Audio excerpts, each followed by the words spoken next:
सांसद श्री राजेश रंजन उर्फ पप्पू यादव ने कहा, बिहार की जनता दोनों राजद जदयू से ऊब चुकी है।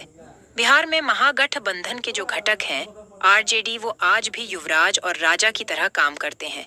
न तो वो माले से पूछे, न कांग्रेस, सीपीआई, सीपीएम को बुलाया आपने। पहले तो इस्तेमाल किया बीमा जी को, बाद में बलि का बकरा बना दिया। पप्पू यादव ने जदयू पर निशाना साधते साधते राजद पर भी बोल दिया हमला। कांग्रेस को सावधान करते हुए किसे कहा, युवराज मत बनिए। नीतीश कुमार को क्या सलाह दी, खुद ही सुन लीजिए। शीर्ष नेता नरेंद्र मोदी जी को छोड़ के सभी लोग प्रचार के लिए चले गए थे। सब नरेंद्र मोदी को छोड़ के सीएम, डिप्टी सीएम, केंद्रीय सभी मिनिस्टर, कार्यकारी अध्यक्ष, बीजेपी का जो हार्डकोर वोटर था, एक भी वोट जदयू को नहीं दिया। 10 वोट भी राजपूत समाज के लोगों ने जदयू को नहीं दिया। पहले भी जब चिराग जी लड़े थे तो जदयू को बीजेपी का वोट नहीं मिला था, आरजेडी को भी वो वोट नहीं मिलता। यह दोनों आदमी से मैं जानना चाहूंगा कि पूरे देश में इंडिया की गठबंधन की जीत हुई। लोकसभा में भी बीजेपी हारी, हिमाचल से लेकर के सब जगह बीजेपी हारी, महाराष्ट्र, हरियाणा और झारखंड में हम लोग बहुत मजबूती के साथ सरकार बनाएंगे। झारखंड में दोबारा हम लोग आएंगे, हेमंत बाबू दोबारा झारखंड में मुख्यमंत्री बनेंगे। लेकिन बिहार जो है वो एनडीए और महागठबंधन के जो घटक है आरजेडी, वो आज भी युवराज और राजा की तरह काम करते हैं। न तो वो माले से पूछे, न कांग्रेस को अप्रोच किया, न सीपीआई सीपीएम को बुलाया। अंतिम दिन 1 घंटे के लिए वो जाके पिकनिक मनाने गए, जब 1 सप्ताह से पूरा सरकार गांव-गांव जा रही थी, लगा हुआ था, पूरी ताकत लगाई हुई थी। तो आपने पहले तो इस्तेमाल किया बीमा जी को, बाद में बलि का बकरा बना दिया, परिवार को बर्बाद करने की कोशिश की गई और बीमा जी के साथ कोऑर्डिनेशन नहीं बनाया गया। हम तो माफी मांगे पूरा जनता से। लोकसभा में 11,000 वोट मिली, अभी उनको 33,000 वोट मिला। और मैं जानना चाहता हूं, जदयू को 75,000 लोकसभा में वोट मिली थी, 92,000, 24,000 से हम पीछे थे।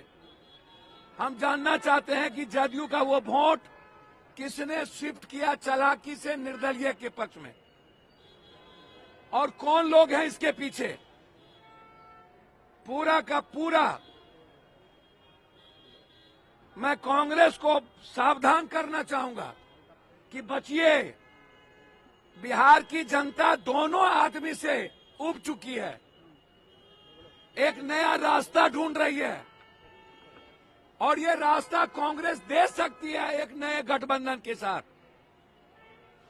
क्योंकि अत्यंत पिछड़ी जाति का जो सबसे अधिक वोट है कोसी, सीमांचल, मिथिलांचल में, उनका मोह भंग हुआ है नीतीश जी और आरजेडी से। ऊंची जात के लोग नीतीश जी और आरजेडी को वोट देना नहीं चाहते, इसलिए स्वाभाविक कांग्रेस सहमति बनेगी। यह हार 20 सालों से जो काम नहीं किया गया रुपौली की जनता के साथ, ये बीमा जी की हार नहीं है, ये हार है 20 साल जो जदयू को वोट दिया, काम नहीं हुआ कोसी सीमांचल में, रुपौली में, दूसरा कोई भी ऑप्शन नहीं था, इसीलिए वहां की जनता ने वोट दे दिया।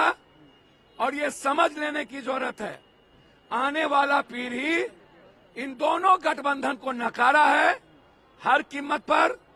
अभी भी अहंकार समाप्त करने की जरूरत है और युवराज मत बनिए। फरमान मत दीजिए। और नीतीश बाबू अपने मंत्री लोगों को कहिए, अपने एमपी एमएलए को बोलिए, अपने माँ बाप बेटा के नाम से जो रजिस्ट्रेशन करा के ठेकेदारी कर रहे हैं, लूट रहे हैं और दूसरे पर एफआईआर करवाते हैं बैठ के, और आपका पदाधिकारी और नेता मंत्री मिल करके मरवाता है जादूका को। जादूका परिवार की हत्या सरकार में रहने वाले लोगों के द्वारा की गई और उनको न्याय नहीं मिला, इसलिए हारे। बस मेरा इतने कहना है कि एनडीए में बीजेपी का वोट जदयू को नहीं मिला और सही कोऑर्डिनेशन नहीं आरजेडी ने की और अपने पार्टी को गठबंधन धर्म नहीं निभाया और सिर्फ पिकनिक करने चले गए, जिसके चलते ये हार। संविधान हत्या दिवस मनाया जा रहा है। अरे यार, कौन संविधान हत्या दिवस? इनको पूछिए मणिपुर और जगह। और संविधान के बाद, इमरजेंसी के बाद तो कई बार इंदिरा जी प्राइम मिनिस्टर बन गई, कई बार कांग्रेस बन गए, लोगों ने माफ कर दिया, लोगों ने भूल गया। आप बात करते नहीं है बिहार का जो स्थिति है। आज अब पूरे देश में बिहार सबसे जीडीपी सबसे निचले पदान पर है और जो इंडेक्स है सबसे निचले पदान पर है। आप विशेष राज्य की बात करिए, विशेष पैकेज की बात करिए, आप युवाओं के रोजगार की बात करिए, आप नीट की बात करिए, आप फार्मर्स की बात करिए, आप सब्जी का इंडेक्स कहां चला गया उसकी बात करिए, आप बात करिए दाल की।